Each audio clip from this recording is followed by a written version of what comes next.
नमस्कार। आज हम वित्त, सेना और जियोपॉलिटिक्स के एक ऐसे जाल को समझने की कोशिश करेंगे जिसके केंद्र में पाकिस्तान है। तो इस पूरी कहानी को समझने के लिए चलिए 3 ऐसी घटनाओं पर नजर डालते हैं जो बिल्कुल एक ही समय पर हो रही थी। लेकिन कमाल की बात यह है कि मेनस्ट्रीम मीडिया में इन्हें बिल्कुल अलग-अलग करके दिखाया जा रहा था, जैसे इनका आपस में कोई लेना देना ही ना हो। अब देखिए, एक तरफ तो हजारों सैनिक सऊदी अरब भेजे जा रहे हैं, दूसरी तरफ अमेरिका से एक हाई प्रोफाइल शख्स इस्लामाबाद में गुप्त बैठकें कर रहा है और ठीक उसी समय भारत के विदेश मंत्री अबू धाबी में हैं। तो इस पहेली को सुलझाने का एक ही तरीका है, हमें पैसे के निशान का पीछा करना होगा। Follow the money. जैसे ही हम ये समझ जाएंगे कि पैसा कहाँ से आ रहा है और कहाँ जा रहा है, ये पूरी तस्वीर साफ हो जाएगी। तो हमारी कहानी की शुरुआत होती है पाकिस्तान की बेहद खराब आर्थिक हालत से। इसी हालत ने आगे होने वाली हर घटना के लिए एक स्टेज तैयार कर दिया। देखिए, पाकिस्तान एक तरह से दिवालिया होने की कगार पर था। उसके पास विदेशी मुद्रा यानी डॉलर्स इतने कम बचे थे कि वो अपनी ज़रूरी चीज़ें जैसे कि तेल और गैस इंपोर्ट करने के लिए भी पैसे नहीं दे पा रहा था। और जब कोई देश इतने नाजुक मोड़ पर हो तो उस पर एक जोरदार हमला किया जाता है। और याद रखिए, जियोपॉलिटिक्स में कुछ भी महज इत्तेफाक नहीं होता। पिछले 7 सालों से संयुक्त अरब अमीरात यानी यूएई पाकिस्तान को दिए गए 3 अरब डॉलर के कर्ज को लगातार आगे बढ़ाता रहा था, मतलब कि पेमेंट की तारीख को टालता रहा था।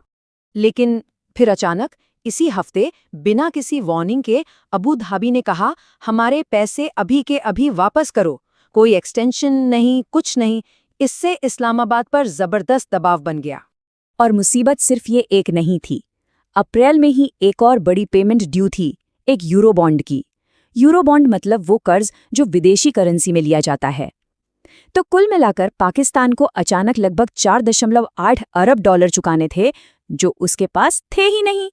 तो पैसे की इस भयानक तंगी ने पाकिस्तान को वो शर्तें मानने पर मजबूर कर दिया जिन्हें उसके अपने प्रधानमंत्री ने अनुचित मांगे कहा था। अब यहाँ एक बहुत दिलचस्प बात देखिए। 2015 में जब सऊदी अरब ने यमन में लड़ने के लिए सैनिक मांगे थे तो पाकिस्तान की संसद ने साफ मना कर दिया था। लेकिन इस बार 13,000 सैनिक भेज दिए गए, और वो भी बिना संसद में किसी बहस या वोटिंग के। ये फैसला सिर्फ आर्मी चीफ के कहने पर लिया गया।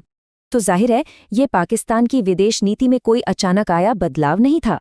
सोर्स मटेरियल के मुताबिक ये एक प्री नेगोशिएटेड सौदा था, एक ऐसी डील जिसमें पाकिस्तान के आर्थिक संकट का फायदा उठाकर उसकी सेना का सौदा कर लिया गया। चलिए अब इस पहेली के दूसरे टुकड़े पर आते हैं, जैरेड कुशनर का अचानक इस्लामाबाद पहुंचना। इस विजिट का शांति से ज्यादा लेना देना डिजिटल करेंसी से था। जैरेड कुशनर सिर्फ ट्रंप के दामाद नहीं हैं, वो वर्ल्ड लिबर्टी फाइनेंशियल के पीछे का दिमाग हैं। ये वो फर्म है जो ट्रंप परिवार का पूरा क्रिप्टो का कारोबार संभालती है। और दिलचस्प बात यह है कि इस फर्म का एक क्रिप्टो एक्सचेंज पाकिस्तान में पहले से काम कर रहा है। तो कुशनर वहां एक डिप्लोमैट बनकर नहीं, बल्कि एक बिजनेसमैन बनकर गए थे, एक डील फाइनल करने। और ये प्लान क्या था वो समझिए। पहला कदम, ट्रंप की एक कंपनी पाकिस्तान सरकार के साथ एक डील साइन करती है। इसके बाद जो भी पैसा विदेश से पाकिस्तान भेजा जाएगा वो अब डॉलर में नहीं आएगा, बल्कि हर डॉलर को ट्रंप की कंपनी के बनाए एक डिजिटल टोकन में बदला जाएगा, जिसे स्टेबल कॉइन कहते हैं। और इसका असली मकसद क्या है? पाकिस्तान में आने वाले पैसे के हर एक सेंट को ट्रैक करना, उसे कंट्रोल करना और साथ ही ट्रंप एम्पायर के लिए पैसा कमाना।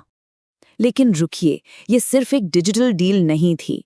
रिपोर्ट्स के मुताबिक इस डील के बदले में पाकिस्तान की एक बहुत कीमती राष्ट्रीय संपत्ति, मैनहट्टन का एक होटल, ट्रंप के सहयोगियों के हवाले कर दिया गया।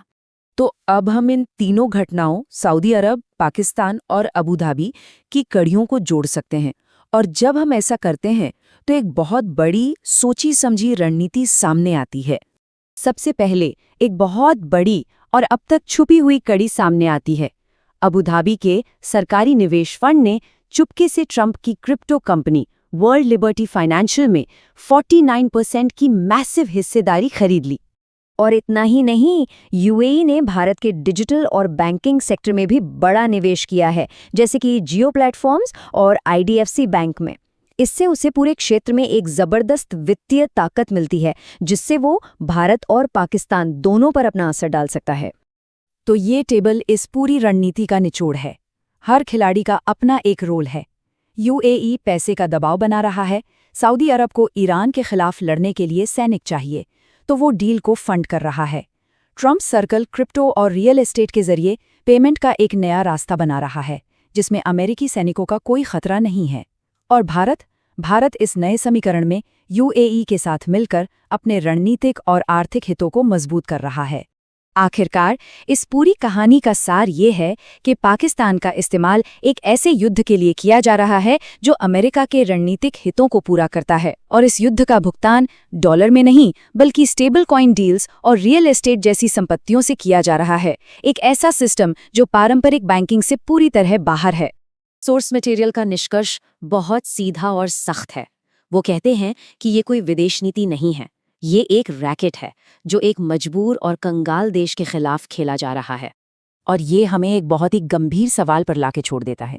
जब कोई देश आर्थिक रूप से इतना कमजोर हो जाए तो क्या उसकी संप्रभुता, उसकी आज़ादी बस एक और चीज़ बन जाती है जो बाजार में बिकने के लिए तैयार है?